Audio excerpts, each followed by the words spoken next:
Ladies and gentlemen, children of all ages, entire PC master race, welcome once again to Ironhammers Overclocked, the laid-back, late-night, alcohol-fueled, pyrotechnic-fueled show of the Ironhammers community stateside, 10:30 p.m. Central U.S. time, with myself, Simon the Diamond Ivanoff, and the one and only Charlie Charmander Biggs Wilson. Sir, what's up, man? I didn't know there was going to be alcohol. I would have brought something. You know, somebody brought Hypnotic to my house a few months ago. Have you ever had this before? I have, I think. It's the only acceptable colorful drink that a gentleman can consume. Like, I can go out to a bar or a club and drink this and not feel like I could drink it like this. I could drink it like out in public, like, hey, look what I'm drinking, you know? And for those of you listening to the inferior MP3 show, as opposed to watching it live on video or on YouTube or on ironhammers.org, this is a bright, almost neon blue drink. Of course, Charlie, it's watered down because I've got ice melting in it, but this is nice. It's like, you know, a lot of people go for the Bacardi, like, coolers and stuff like that. This is, like, 10 times more potent. I made the mistake. I don't know if you caught Ironhammers on Air number 6, but I made the mistake of drinking Maker's Mark, and we had some technical difficulties, so by the time we started, I was about 3 cups down, and I started off the show saying some stupid stuff, and the whole show, on my part, was almost a disaster because I was just mumbling the whole time. But so I'm going with a lighter, fruitier, more colorful drink this time. Charlie, before we even get into the formalities, man, what do you drink? Like, if you were to have a drink, what would you be drinking? Because I think next week you need to have a drink with me live on air. Well, I typically go the beer route. You know, I drink a lot and a lot and a lot of beer.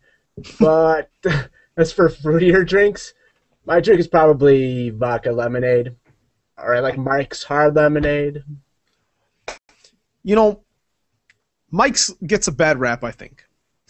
I think if you say, hey, let's have a party where we get totally wasted, you know, don't get Mike's. But if someone brings over a case and you're just going to hang out, watch a movie, yeah, it's a great thing to have, you know. It's a nice, chilled-out drink. I think it'd be hard to get drunk off that without spending a lot of money. I mean, you saw me at your place. I knocked off 12 bottles of 310 and... Oh, 312, yeah. Whatever it is. Which that's not a joke at all. Like in 4 or 5 hours, a case of those by yourself. That's not bad at all. And I don't drink much, and I wasn't planning on doing that. But you know, it takes a little bit more than that to get hammered. Well, thankfully, most of the Ironhammers community, I think we're all like we were having this discussion earlier, Charlie. That you know, most of us folks, you know, I think the Ironhammers community has a very young, attractive, and in shape and cosmopolitan demographic. You know, we're not the typical PC gamers, you know, like they portray on South Park, like really fat and pimply, you know, like blobs. I mean, I think the Ironhammers community are well put together. So, in saying that, most of us, like yourself, Charlie, have a good amount of muscle mass that can tolerate heavy amounts of liquor. So, I think. I think. See, there we go. There's me blowing smoke up the rectums of our community. So, of course, before we get into once again into the formalities, I like to shout out everybody listening, everybody watching. Why don't I take a look into the YouTube channel? And Charlie, feel free yourself to look into the social networking stuff we've got going on. Twitter, of course, everyone. Thanks for replying, retweeting. Thank you on Facebook for following us on the group page. Yeah, Twitter, all that good stuff, man. So, once again, anyone who represents the Ironhammers community, thank you so much. We do appreciate that, and I love you dearly for that. Ironhammers Overclocked, Episode 3. The most important question on everybody's mind, Charlie. I mean, a lot of stuff's going on in the world. A lot of stuff's going on in technology, in the industry. Everybody wants to know what you did this weekend of April the 5th, 6th, and 7th of the year of our Lord 2013. Charlie, how was your weekend, sir? I exercised my balls off. I'm not gonna lie. The weather's finally starting to break. I've been running. I've been lifting. My sister's got a wedding in 2 months, and I want to drop about 25 pounds for no reason than everyone else is doing it, and I want to too. Other than that, you got the BioShock, you got the Mad Men, you got the Game of Thrones, you know. So you exercise, and then you go sit on the couch and bitch about how much you exercise. Nice, nice, nice. All right, well, all right, exercising, not bad, not bad. And once again, one of the exclusive live perks of watching the show on the air is you get to see the monstrous physique of Mr. Charlie Wilson. But so that's good. Exercising, and nothing like getting home and gaming after exercising, or walking to the corner to buy some donuts, like most of us may do. Even that may be a workout to some folks. But so BioShock Infinite, you beat that last week, right? I beat it, yeah, late last week. Okay, I think we discussed that on the show, but either way, we won't spoil it. Once again, though, overall, good experience? Overall, I think I still prefer the first game. Other than that, it was good. I mean, it was a good shooter. I'm not much of a first-person shooter guy, but the graphics started to kick my card's ass about 3/4 of the way through. I stopped doing the Ifinity thing. I told you I was trying out my Ifinity setup. It's giving me too much of a headache, so even with one screen, my 6970 was still kind of bugging out. Plot-wise, I think it hit me a little too much at the end. I would have liked it a little more gradual. I see. Well, okay. Once again, this is not spoiling anything to anyone. I barely had a chance to play any games, and of course, BioShock is the only game I've played. Well, actually, I have one more game to talk about, but when I finished playing, I have had Elizabeth in my party for about an hour. Okay. So I don't know if that's like I'm 1/10 of the way through or what, but what do you think? Am I making progress, or is that like the intro to the game? You're not far at all. Okay. Now, and then once again, so without spoiling anything, I will tell everyone this that's listening. If you've played the game, you'll know what I mean. If you haven't, hopefully this will make you play it. And I don't know if you'll agree with this, Charlie, but so far, I am captivated and attracted to, and not in a sexual way, but attracted to in a, man, if this were a real human being, I would just want to talk to her and get to know her. To Elizabeth as a character. And I realized that the point of her character is you go through this journey with her, and obviously you've seen how that pans out, but am I correct in thinking, Charlie, that I'm supposed to really be enthralled by this character? Well, enthralled, I'd say, is a good word. If you pay attention to the amount of detail the programmers have put into her, especially with her mannerisms, the way she'll stop and sit down, the way she'll like inspect things. There's been a lot of just attention to her mannerisms, and I was extremely impressed in that respect. But as far as in captivated, it is revealed pretty early that he's at least about 20 years older than her. So it's not. I mean, it's not unheard of, but I don't think you're supposed to see this as a love interest. Okay. Yeah, I mean, he's got kind of like a paternal behavior around her, but he was in, battling wars before she was born. Right.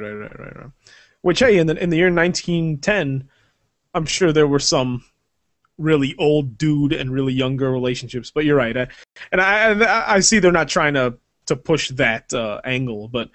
Yeah, and there's one scene where you go into a bathroom that has like fecal matter all over the walls and stuff, and she's like, she doesn't say anything, she doesn't walk in your way, but if you turn around and look at her, she's like in the corner covering her nose, like grimacing. Like, man, that's a huge. Someone had to make that model. Someone had to motion capture her grimacing and covering her nose. Like, it's such a lot of that. I mean, and like I've discussed before. I love picking up the voxophones in any game.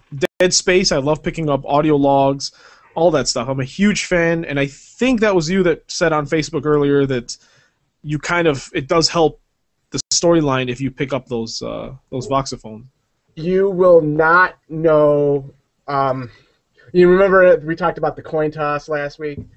You will not know anything about what's going on with them if you do not pick up the voice recordings. I mean, they're more essential than they should be, I think, considering how optional they are to pick them up and the way some of them are hidden.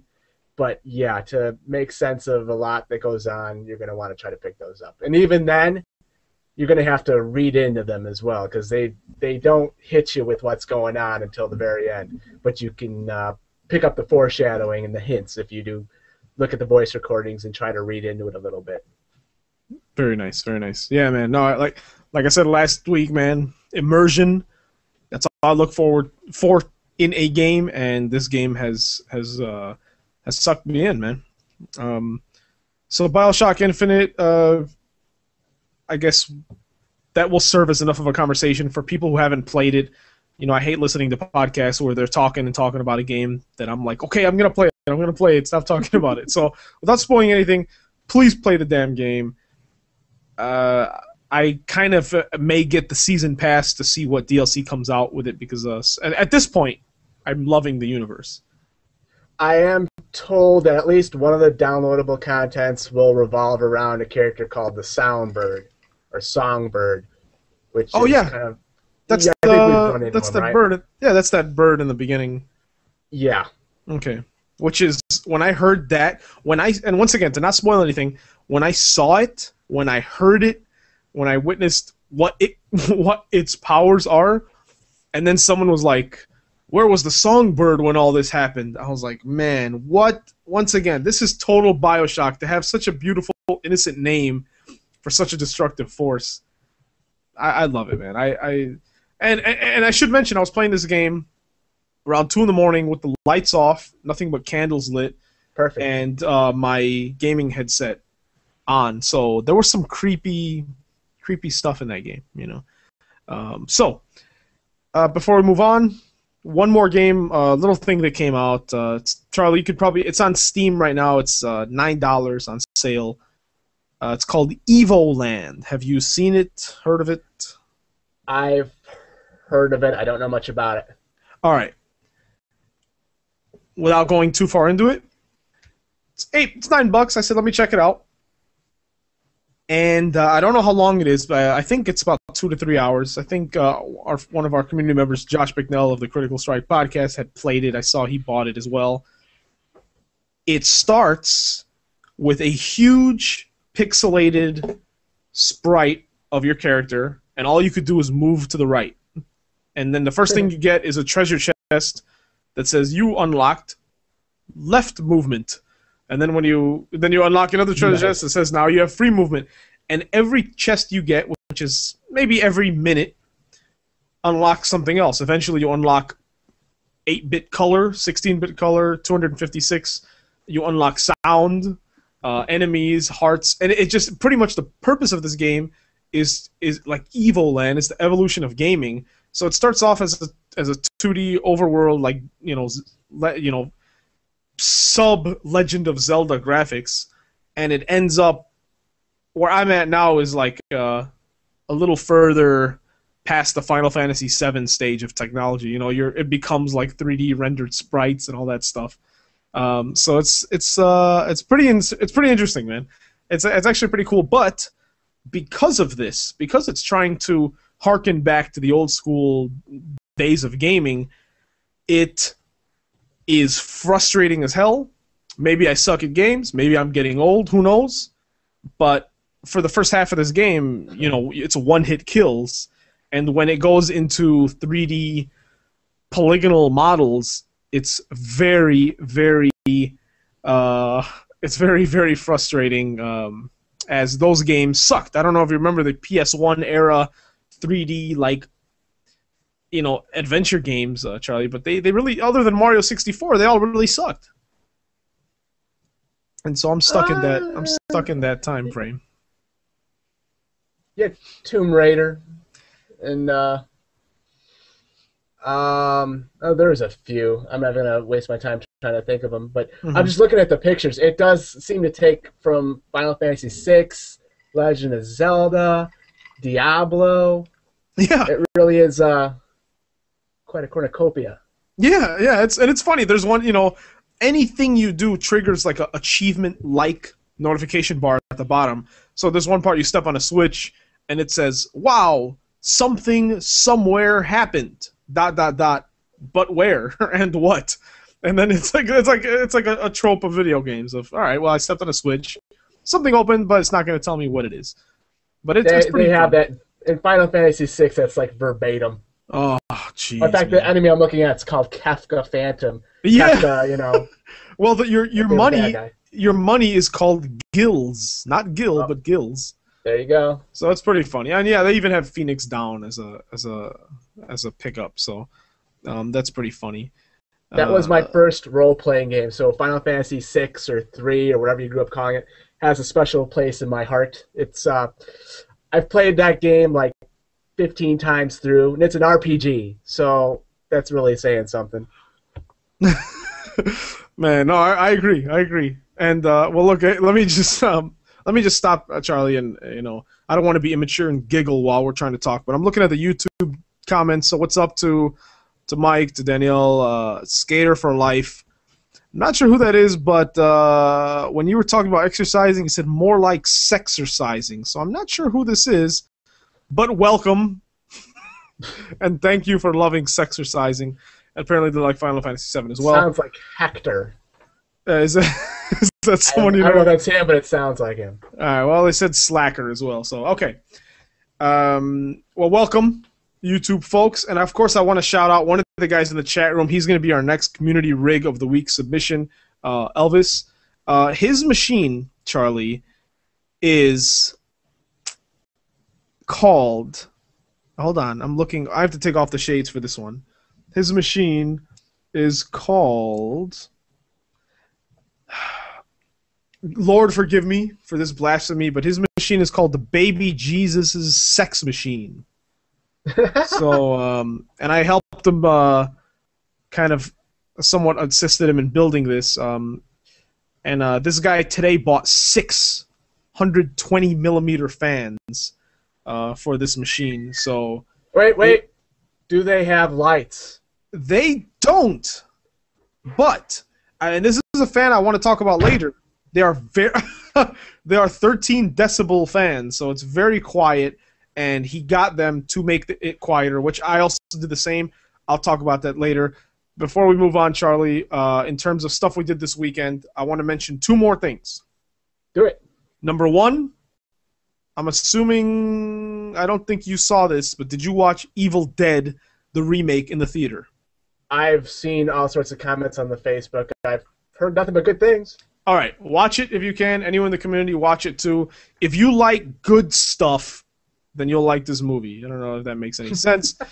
Hey, rest in peace, Roger Ebert, of course, a fellow Chicagoan. Oh, yeah. So in his honor, I'm going to have more good movie reviews like that. Like, if you like good stuff, watch this movie. So I think that would make him proud to see my amazing critical reviewing skills. Apart from that, Charlie, of course, Mad Men debuted. The season premiere was Sunday. It was 2 hours long. I think I asked you before. I'll ask you again. Do you watch Mad Men? Do you care about this show? You asked me about Walking Dead last week, and I told you I've only seen part of one episode, and it was probably one of the most gruesome. Mad Men, I got a late start to. I started at like season 4, season 5. Pretty good stuff. And, of course, you've got, what's her name? Christina Hendricks, of course. Christina Hendricks. She doesn't get enough face time, but... oh, she does with me. Trust me. But good stuff. Yeah, I don't know what it is about the show beside her, obviously, but it's just very watchable. Yeah. I watched it. I liked it. Yeah. Besides her, oh, God. I'm sorry. I'm just seeing the YouTube reaction to Baby Jesus Sex Machine anyways. Yeah, besides Christina Hendricks, there's a lot of eye candy, whether you're a guy or a girl, but it's a very good show. If you like dressing up nice and drinking fine whiskey, it's a good show. But besides that, we come to the conclusion of our weekend recap, and then we'll move on to the hardware topics of the week. Game of Thrones. Okay, this is the official PC gaming hardware and Game of Thrones podcast for you guys. And once again, without spoiling anything, we will not spoil anything. Okay, because we've got a friend that's potentially listening. Chris, if you're listening, what's up? He said, if you guys start talking about Game of Thrones, I'm going to leave. So I'm not going to spoil it, I promise. Did you like episode 2, Charlie? I did. Well, I'm a fan of the show. I told you I've read all the books. Mm-hmm. For me, everything I see, it's just fun to compare with how they handle it in the book versus the show, how many characters they decide to leave out. It's always a fun watching experience for me. What about you? Good. And once again, I keep telling myself I need to catch up on the books because, you'll see snippets of the guys talking about, kind of revealing a story topic real quick. And, and then you're thinking, man, in the book, this is probably a whole chapter that they talk about. So it's, but once again, people watching the show probably don't care about backstories of characters and whatnot. But once again, when I first started watching the show, I was like, why is this guy called Jon Snow? Why is this a big deal? And then I read the book, and there's a whole chapter on any bastard child is automatically called Snow, and like it's a whole world of snows. It's like it's something that it's good to catch up on that. But I liked it very much. I'm excited to see where it's going. And once again, death to King Joffrey, that little piece of crap. I gotta give it to him. He plays his character very well as a hateable douchebag. Yeah. And Marjorie Tyrell, she doesn't get much time in the books at all, but you can tell they really give her her share in the show, and she's, they put her off as smart and of course hot.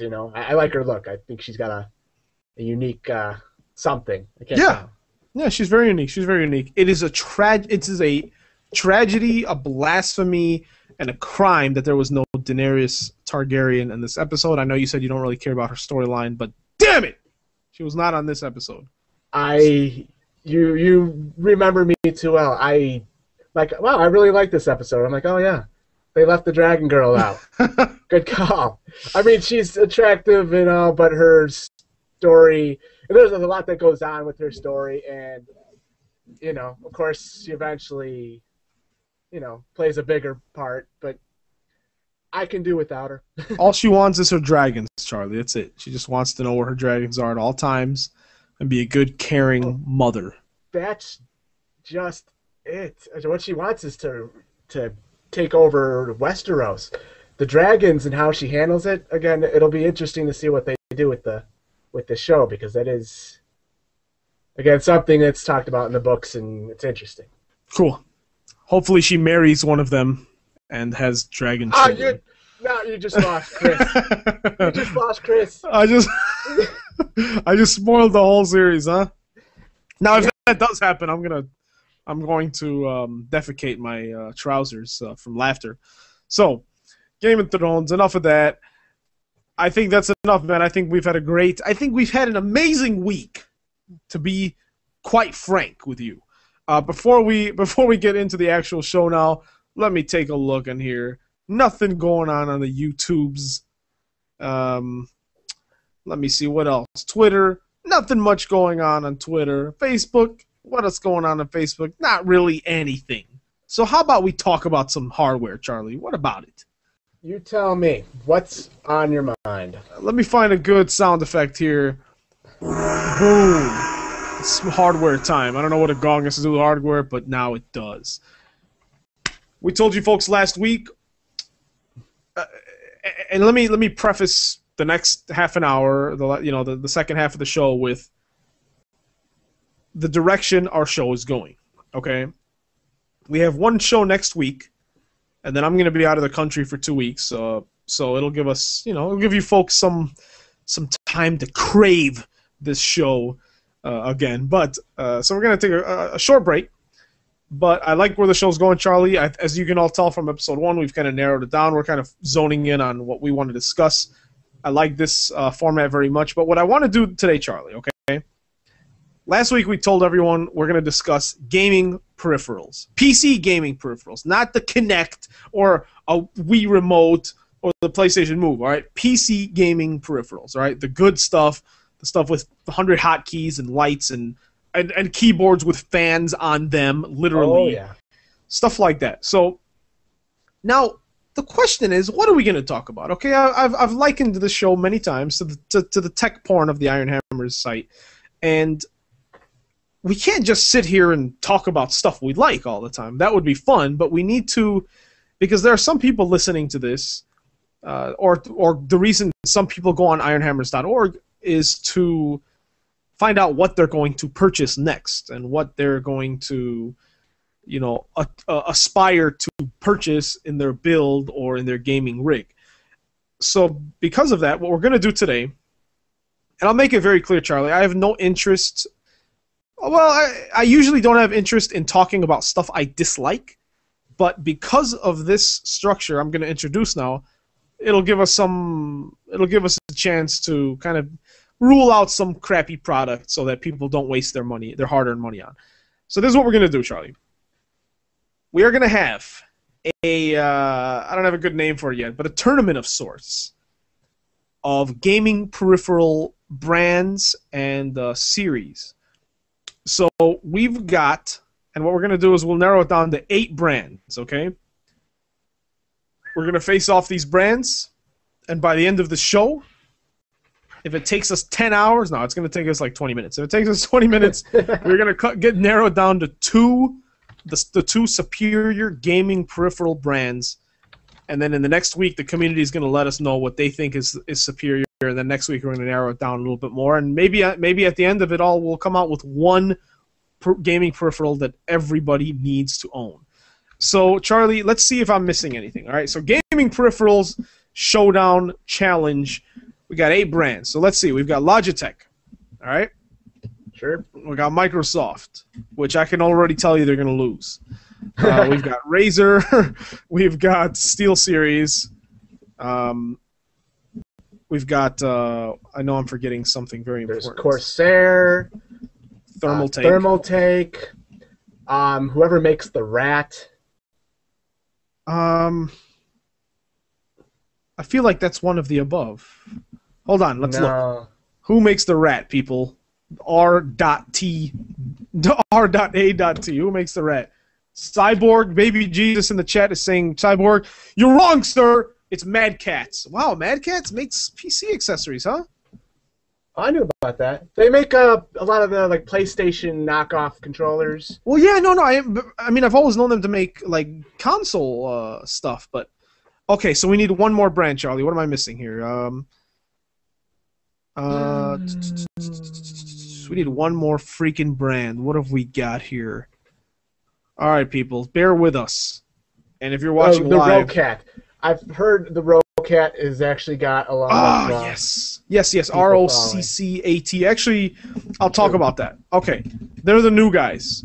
Okay, so round 1. Now look at the Google Doc, Charlie. I think I'm going to separate it in a good way here. In little. What do you think about those 4 groups? I have so many windows open, I'm having troubles here. All right, these are the contenders as I see grouping them. Number 1, Logitech versus Microsoft. Okay. Number 2, Razer versus SteelSeries. I think they're very alike. Number 3, Corsair versus Thermaltake. They are both guys that did not start making peripherals. They started, well, Razer, Corsair and Thermaltake both started making cases and power supplies. And then Mad Cats and Rockcat are, you know, the other guys, right? But one of them may come out on top. Sure. Okay, so first, how about we go the easy one? Logitech versus Microsoft. And the point here, Charlie, is to say which one wins this battle. And you've got a few products you like to discuss. So Logitech, what do you think overall? Do you have any products you like from the guys? Do you have any products you think suck from them in terms of pure gaming peripherals or items you've used for gaming. Yeah, I gave you the list that I use, so we'll probably hit all those eventually. Okay. Well, I mean, you worked at the store with me. You go down the peripheral aisle. You got the huge Microsoft section and a huge Logitech section.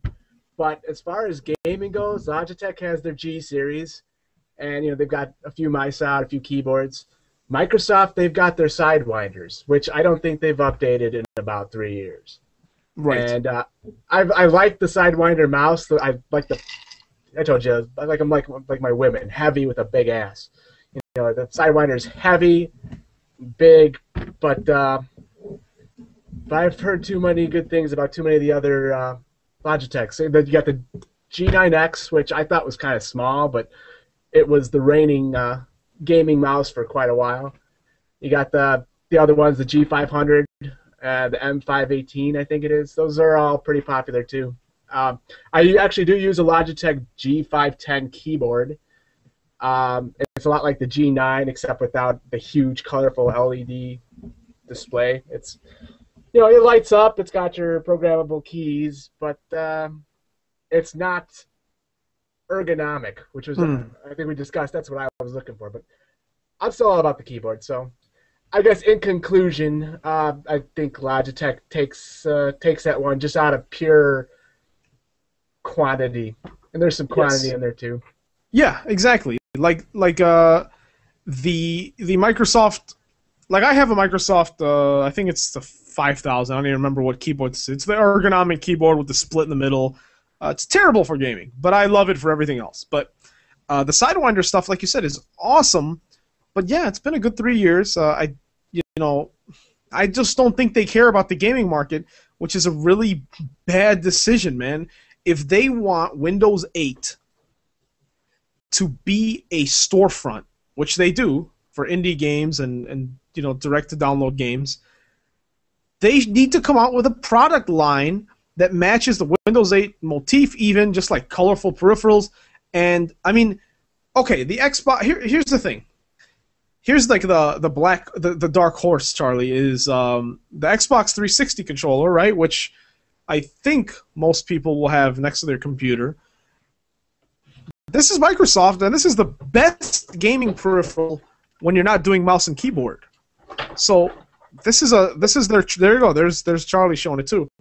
That's the interesting one, because without this, 100% I'd say Logitech wins, and I still think they win.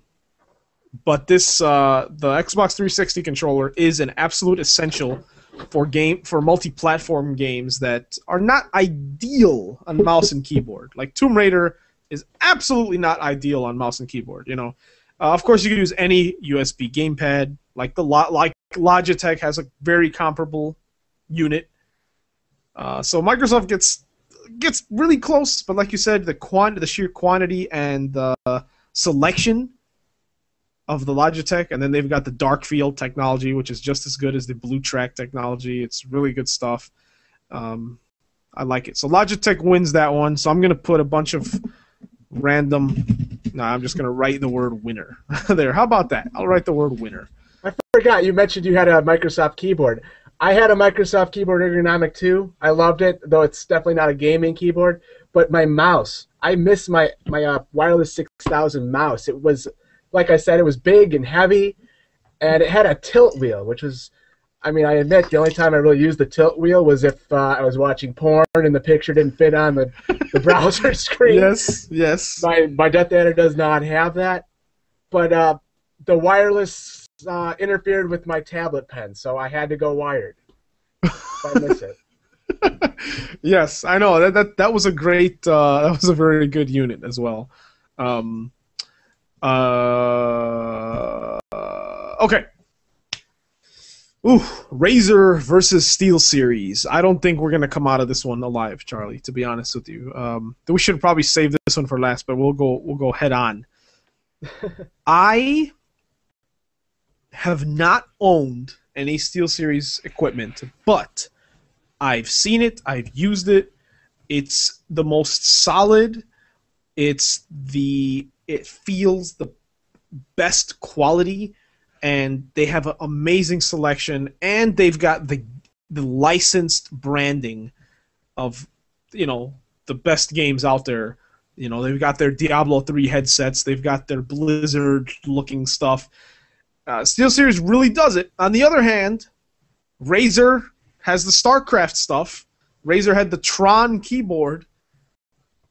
I don't know what to say, Charlie. But then again, I had a Razer Mamba, and I didn't dig it. For a $150 mouse, I did not dig it very much.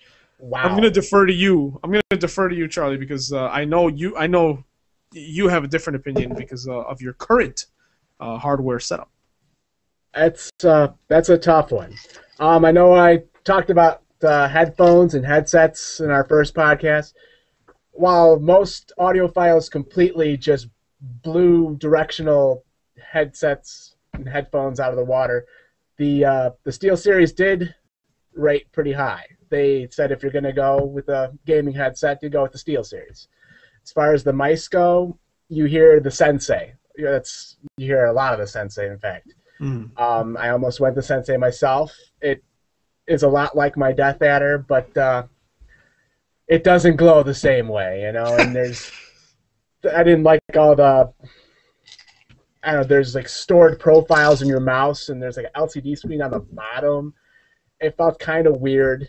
And there is a plain Sensei for like $30 less. It didn't glow. It didn't glow.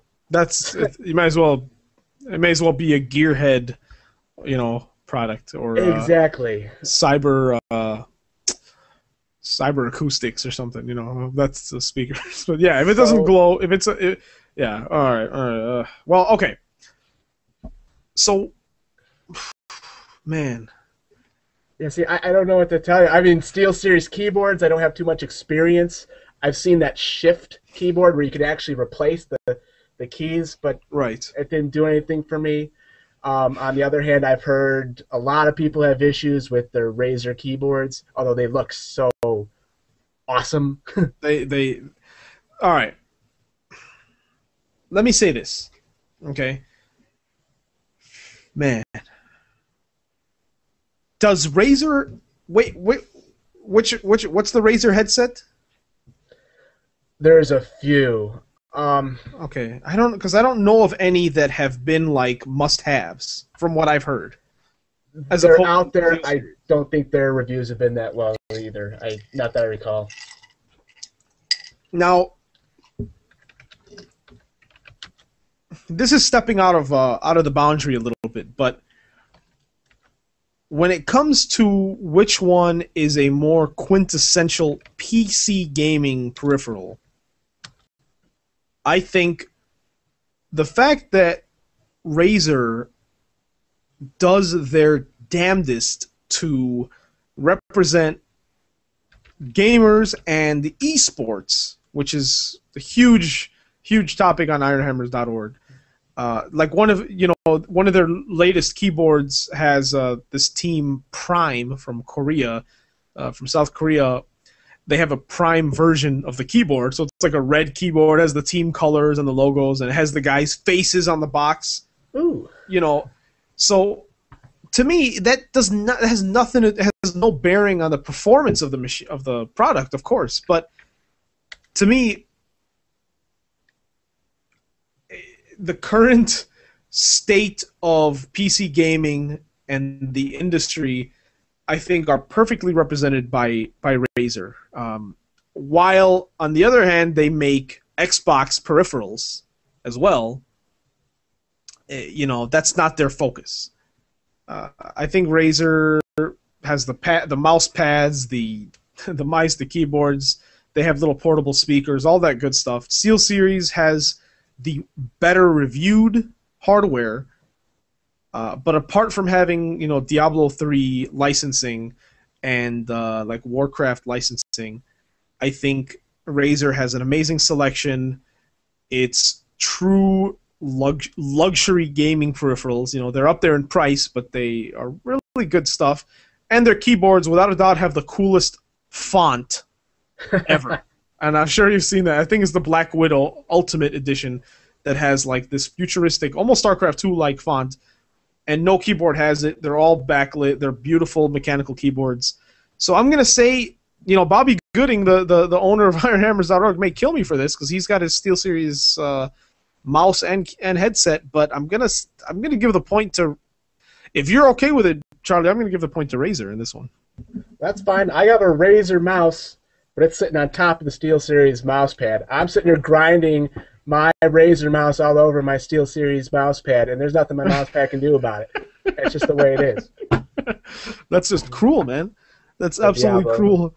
And then Baby Jesus in the chat room, in the Steam chat. Dude, folks, you got to get on here live. You have to get on here live. I have Steam chat room open, Twitter, Facebook, YouTube, and Google+. If you call me, if you have my phone number, you can find it by just going to Google. You can call me. Maybe I'll put you on the air. I don't know about that. Maybe I'll give you 30 seconds on the air. If you text me, I'll read the text. I am all over the place here.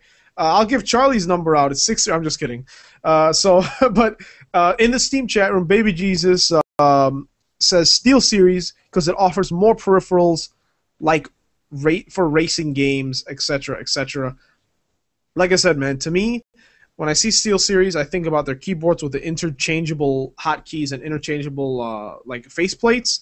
I think of their amazing headsets. Beyond that, Razer has some beat, man. So enough of that. Let's move on here, Charlie. Corsair and Thermaltake. These are guys that started with, power supplies, with cases, with RAM, with cooling accessories. And I think Thermaltake entered the gaming peripheral for a first. Am I mistaken in that? What do you think was their first? I think Thermaltake came in with their TT Sports line about 2.5 years ago, and then I started seeing the Corsair, H series gaming peripherals. So I think Thermaltake started first, but the point being, they did not start off making mice and keyboards. And I remember when I first saw Thermaltake mouse, it was the Inferno, I think. Yeah, the Inferno. That was a really freaking cool mouse. So, and to me, Corsair now has the more solid, the higher quality and the all-around more elegant peripherals. One of the headsets I want is I forget what the exact model number is, but it's a black with blue trim and silver accent wireless headset. Oh yeah. Yeah, so it's a really nice stuff. But what do you think, Charlie? I think so to me, Corsair have the really, and my mouse is the what is it, H? What's your mouse again? I have the M60. Okay, so mine's the M80. 80 or 90, I don't know. It's the one with way too many hotkeys on there. But I say I like Corsair, but what do you think, sir? And chat rooms, what do you guys think as well? Well, like I said, I've got the Corsair M60, and if you remember from last week, I despise it. I wouldn't have gotten another Death Adder if I actually could game or just use my M60 regularly, but I found one part of my hand was getting caught on a corner or a ridge or something, and the palm was all sweaty, which never happened with another mouse. So, and there's a sniper button that's out of reach of my thumb, and I have kind of big thumbs. Yeah. So yeah. I'm not a big fan of the M60, though I thought it looked cool, and that's why I got it, and I got the Rishi discount. Yeah. That's all I'll say about that. Yeah. But I would agree with you. The Inferno look cool. And they're the one with the keyboard with the fans, right? Yes.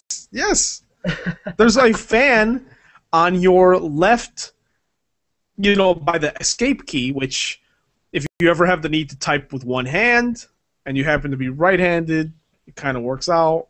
If you get my drift, and if you don't get my drift, then I don't know what perverted thing these people may be thinking or think that I'm insinuating. But yes, it has a fan on the left side. I think it needed 2 fans, though, to be honest. If you're gaming, Well, actually, no, because you use WASD and then your right hand is on the mouse. So they need a mouse with a fan in it, is what I'm saying. I agree with the mouse with the fan. The keyboard itself, I wasn't all that impressed. I will say, while I hate the Corsair mouse that I've used, I really like their mechanical keyboards, especially with the backlighting and the brushed aluminum. It's pretty nice. Yes. That's tough. Yes. Actually, not to get too much into work stuff, but as some of you may have picked up by now, or some of you may be listening to us, Charlie and I worked together in a computer store. And I remember when the Corsair brushed aluminum keyboard came out, we just stopped what we were doing. We're like, let's tear this open and put it on display. And that's like a really, like, I don't know if you remember, like I was sitting there drooling over the brushed aluminum, man. I love anything brushed aluminum. And yeah, the back, it has like a blue glow. The mechanical keys are sitting so high up that they just have this nice sound to them. And the thick braided cable, man, it's nice. I'm looking at the mouse reviews for for some of the Thermaltake stuff, and they're pretty good. I wish I got to actually get my hands on that Inferno so I could say something. But right now, I'm thinking the mouse is probably better, while I'm more about the Corsair keyboard. And if I were to pick one brand over the other, I'd probably lean towards the Corsair just because of, like I said, I've got this awesome color-changing power supply that's a Corsair brand, plus their RAM has been in my rig almost exclusively. Although I think my latest stuff is G-Skill, I think. Oh, yeah. Rip Jaws. Either Rip Jaws or they're Ecos, or there's something I was supposed to use to overclock more easily, but never actually did. That's funny. So you think Corsair? I think I would take Corsair, but I would really like to get my hands on an Inferno. Well, I will have to agree with you. I think this is a case where Thermaltake has the selection, has a nice selection of stuff. They even have an Infernal Mini, which is a cool little mouse too. But I have to look that up. Corsair has. I'll tell you what though, they're definitely going for that Razor look though, because they're all black. Everything's all black with a blue trim as opposed to the green Razor glow. And actually, today on my hunt for fans, which I'll talk about later, they have these nice new super silent Corsair fans, like 120 millimeter, 140 millimeter, all black with rubber, vibration dampening, brackets, and with a blue trim around the fan. It's not LED lit, but right around the fan itself, it's got a blue rubber trim, and some of them even have interchangeable, like blue, white, or red. But once again, all black with a slight blue accent, like Ironhammers Overclocked here in our title bar here. It's really nice. It's really elegant. So I'm gonna agree. I think we're gonna do Corsair for the win. Accented fans that don't glow. What the hell? It's for say you've got a machine where the fans are visible in the top grill or in the front. You would see that, like you'd see a black fan with kind of a ring, like a nice colored ring. Okay. Like I said the last week, I actually have a Thermaltake Blue Orb. It's a big blue old CPU fan. I forgot about my Thermaltake in my case, but no, I don't care. Well, remember though, Thermaltake may win in a future episode regarding power supplies or cases. But for gaming peripherals, Corsair has come out on top. Now, this final part of the quarterfinals here, the Mad Cats versus Rock Cat. The two cats, Charlie. I'm going to go on TigerDirect.com and type in Rockcat, ROCCAT, because I want to take a look at this stuff. I'm not too familiar, but I did see a mechanical keyboard for about $70, and then I saw a cool mouse that looked like the SteelSeries. Now, if this is a crappy budget selection, then I don't want it. Oh, you know what? This is what appealed to me about the keyboard. Okay, everyone watching or anyone that has access to the internet when listening to this, if you're listening to it after the fact, go on Tiger Direct or whatever the hell website you like to go to, and type in Rockcat, ROCCAT, ISKU, ISKU. This is a $90 mechanical keyboard. No, you know what? I'm wrong. It's not mechanical, but it is. Are you looking at it, Charlie? Oh, I was looking at the mouse. Let me give you a link, sucker. Here's a link, sucker. Check out the chat in our hangout here. This is a beautiful, beautiful keyboard. It almost looks like Razer's StarCraft line. And this is revolutionary, Charlie. It has 3 hotkeys under the space bar. Why not? But think about that. That's genius, man. Think about, put your hand on the gaming setup. WASD, and then your thumb is there, right? Your thumb can only do one thing, and that's jump. Imagine if you have 3 more hotkeys under that. Jump and then shoot, you know, or I don't know, jump and then something else. I don't know what the hell else you would do, to be honest. But it's revolutionary, and it has a huge wrist rest, which I love. Like, it's a very long rest. It's got beautiful illuminated backlight keys. Okay, now you looked at the mouse, Charlie. What do you think? The mouse, I actually remember the mouse from a previous shopping spree I was making when I bought my first Death Adder. It looks good. It changes colors if you want it to. I mean, you can adjust it. The big gripe I heard had something to do with the wheel, I want to say. Where a lot of people were having the same issue with the wheel, but they were good with the customer service and didn't have trouble getting a replacement. Nice. It looks like that's what they're saying in the Newegg section as well. But it looks good. It's generally well reviewed. I hope that they come out and bring out some more stuff because, you know, competition is good. Yeah. No, definitely. Well, yeah, the mouse is the Kone Plus, Kone Plus. It looks nice. Now, I will say, though, the design is kind of no frills, though. It's just a matte black. It looks almost like it could be a Logitech or a Microsoft mouse. But it's got that really cool Thundercats-looking logo on it, which I do like. And then they also have a headset, the Rockcat Cave, K-A-V-E. Really big over-the-ear headset.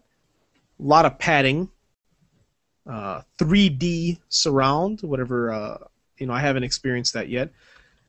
It looks nice. It looks nice. Now let's look at Mad Catz, because Mad Catz has the Rat, which is the coolest mouse concept ever. I've never used it. I've never owned one, but looking at it, it makes perfect sense. It looks...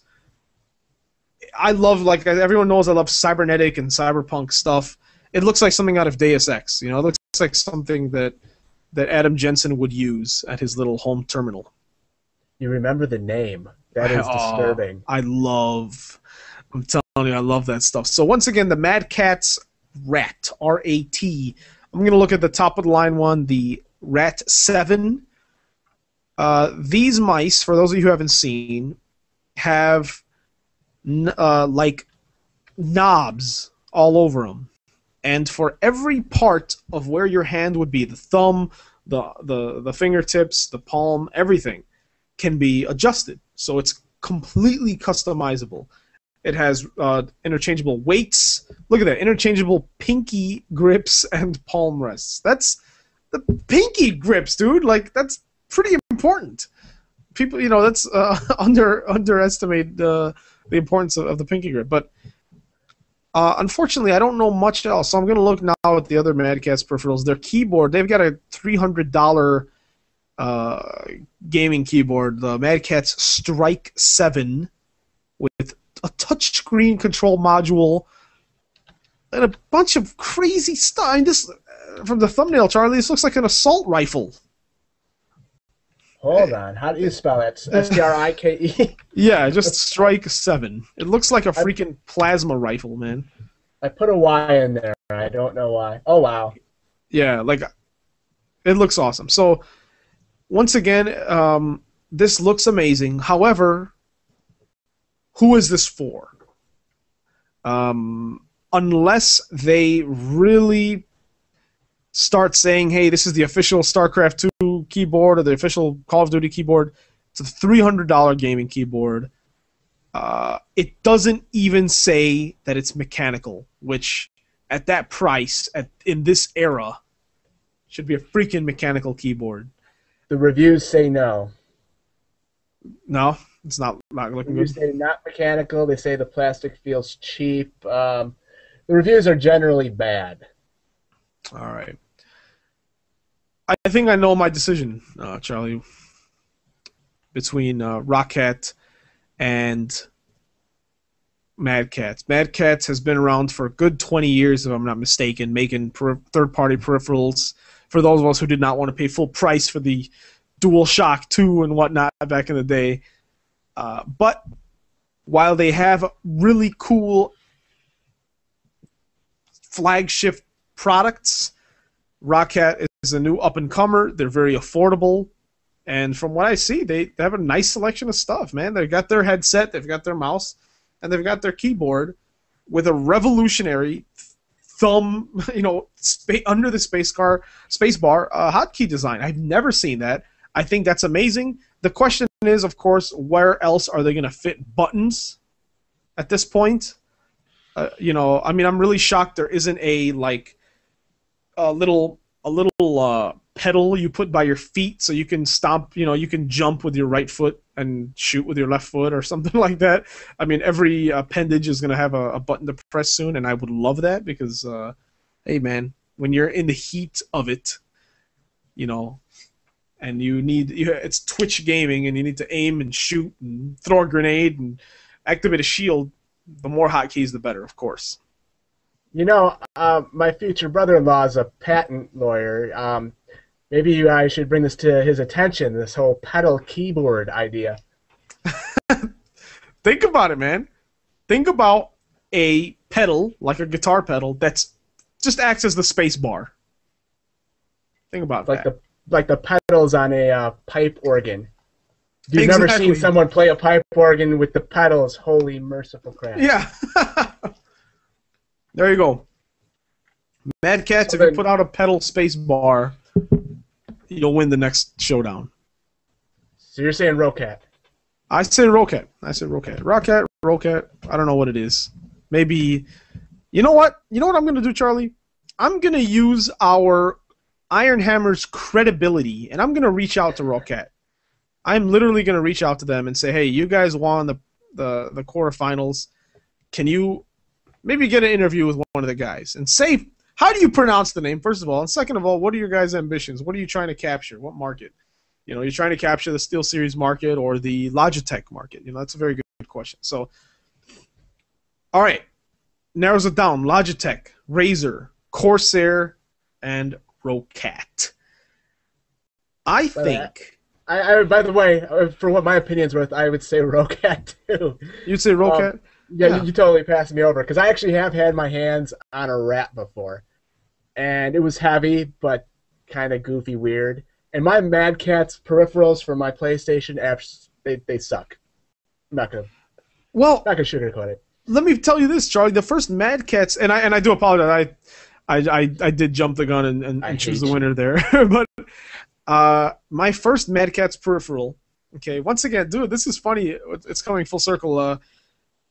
When Final Fantasy VII came out, now I'm a big fan of keeping everything in immaculate condition, like my controllers and stuff like that. So when I started playing Final Fantasy VII back in the summer of 1998 or whatever, I was pushing the circle button so much that on my shiny new PlayStation 1 controller, the circle button was getting all weak. So all the other buttons were tight and snappy, and the circle was getting all worn out. So I'm like, all right, I'm going to buy another controller just for this game. So I went and I bought a cheapo Mad Catz PlayStation 1 controller.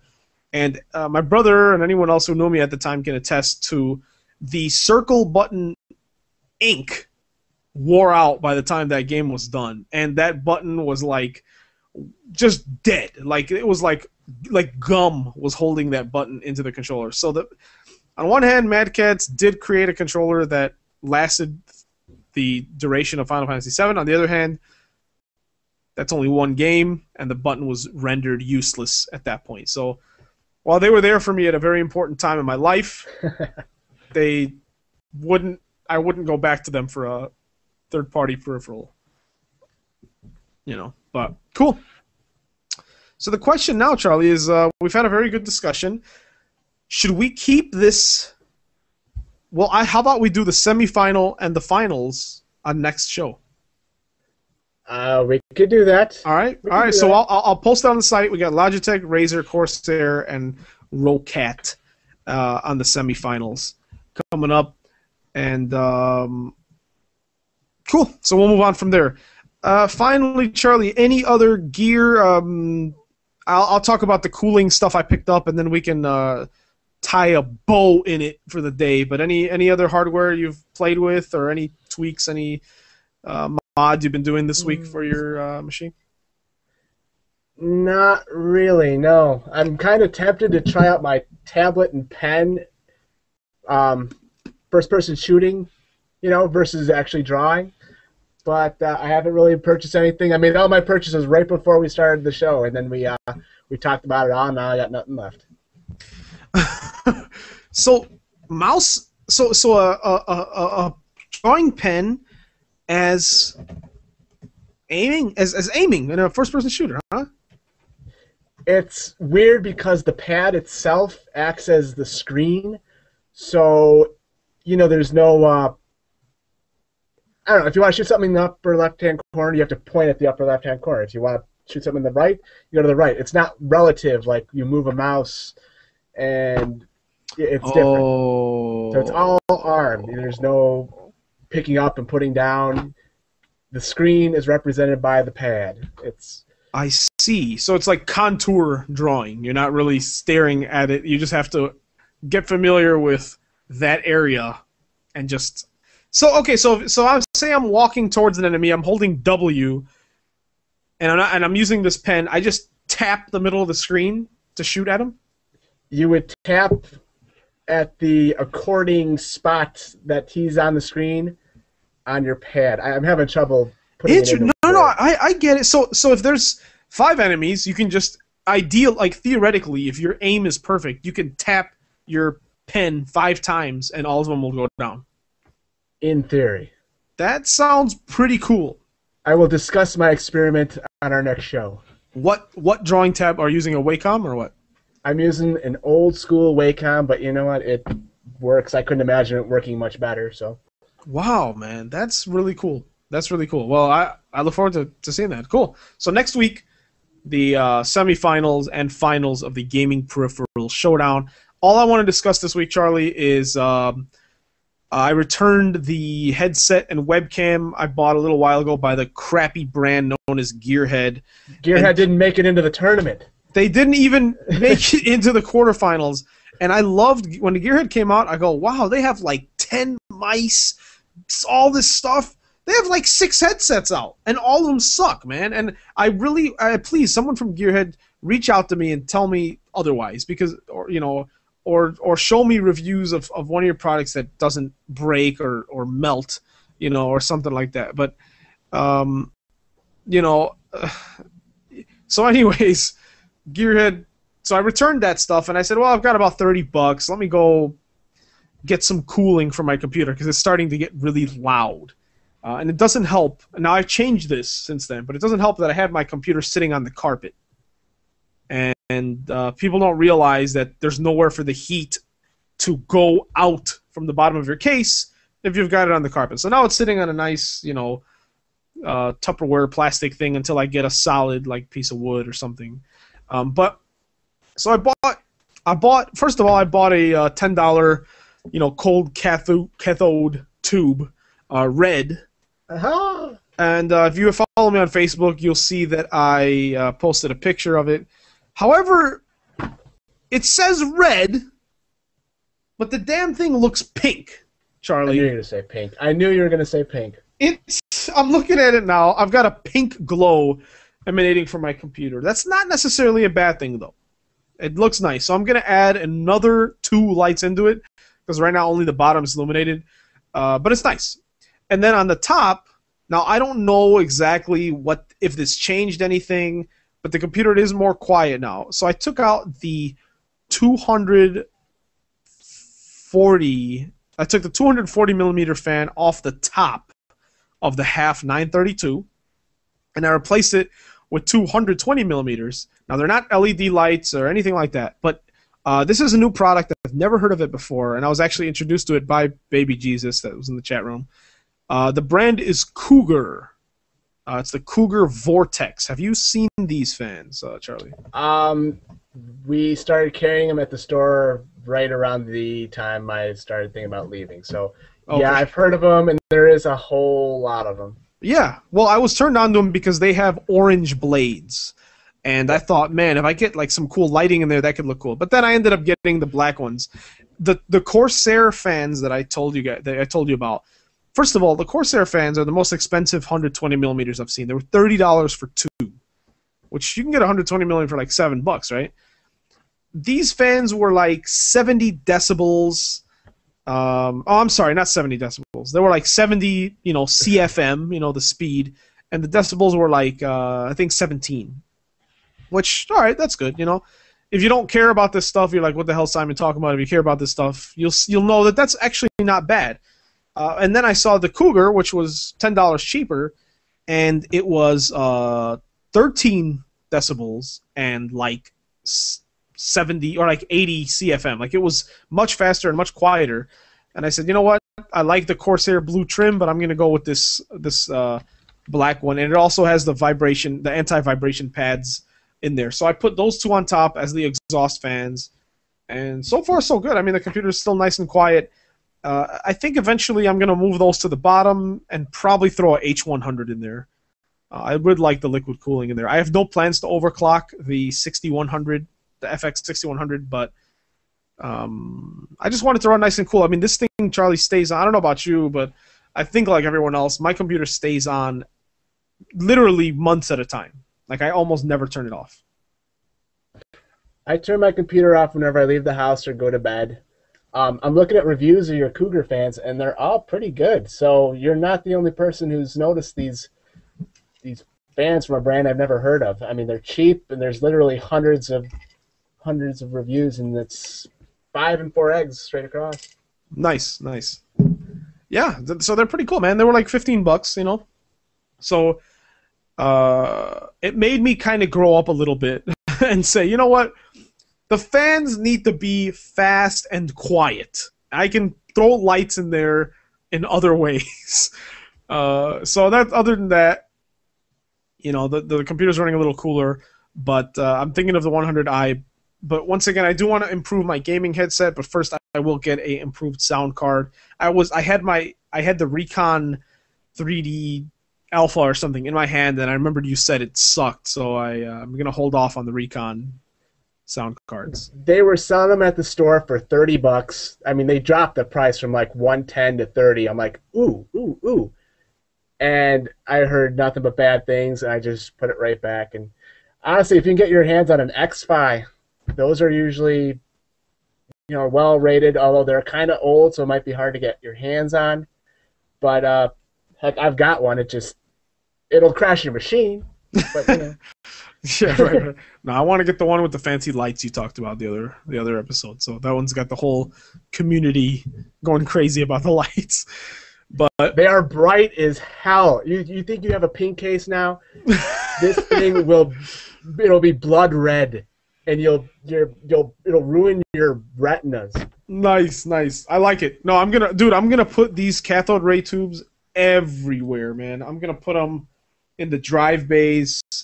I'm gonna go crazy with these tubes, man. At $10, I think I'm gonna buy 3 or 4 of them, man. It's gonna be like It's gonna be really stupidly bright. But they have switches. Under the graphics card in the back, like it's got a switch to turn it on and off, so I can mess with that at will. So I've seen the Sound Blaster Z for $80 if you shop around for it, and if you get this, you won't need any more cathode ray tubes. This sound card is that bright, as long as it's not getting blocked by your graphics card. Oh yeah. Well, thankfully I've got one express slot that's so far away that I don't think it would be. Does the light go up or down towards the power supply? Well, it depends where your power supply is, but I would say probably down. And in my case, it went backwards. All right. Okay, mine is bottom mounted, but like you said, yeah, yours is a little backwards, so I'm not sure. But oh, the Sound Blasters, even the box looks nice, and that's very important for me. All right, I'm gonna get that. Cool. So, all right, Charlie. Since the sound cards and whatnot are not this week's topic, we won't go too deep into it. But next week, gaming peripheral showdown: Logitech, Razer, Corsair, and Roccat. And I'm literally going to contact Roccat, see if I can get any additional information on their products or their future lineup. Finally, community shout-outs, man. Just anyone who's been supporting the show, and of course to make sure to listen for Iron Hammers on Air episode 7 this Thursday at 12:45 BST, which stands for British Summertime. Isn't that pretty crazy, Charlie? That time zone. Heard of it. I never heard of it either, but British Summertime sounds that's pretty freaking cool name for a time zone.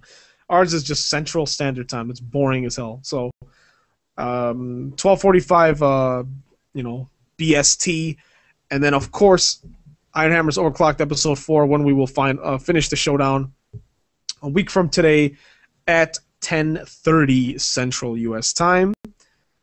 Finally, Charlie, I don't have anything else to say other than you let us know on Twitter, Facebook, Steam, anywhere else. If you think Logitech, Razer, Corsair, or Roccat, which one needs to dominate, what product you like from it, anything, let us know. Or just email podcast@ironhammers.org. And, of course, email your rigs. I need a picture of the desktop with your mouse and keyboard. I need a picture of the case, and I need a picture of the inside of your case. Throw your specs in there, give me the name of your machine, and I will feature it, if it's good enough, on ironhammers.org. Charlie, did you see the community submission for the blood clotter that we just put up this week? I have not, and I still owe you pictures of mine, too. Yes, we will definitely put yours up. But yeah, man, the blood clotter, I discussed it on last week on air, but Charlie, this thing, I just have to give him another shout-out, man. It was SS Clan from South Africa. He sent this, man. We have fans in South Africa. Shout out to him once again.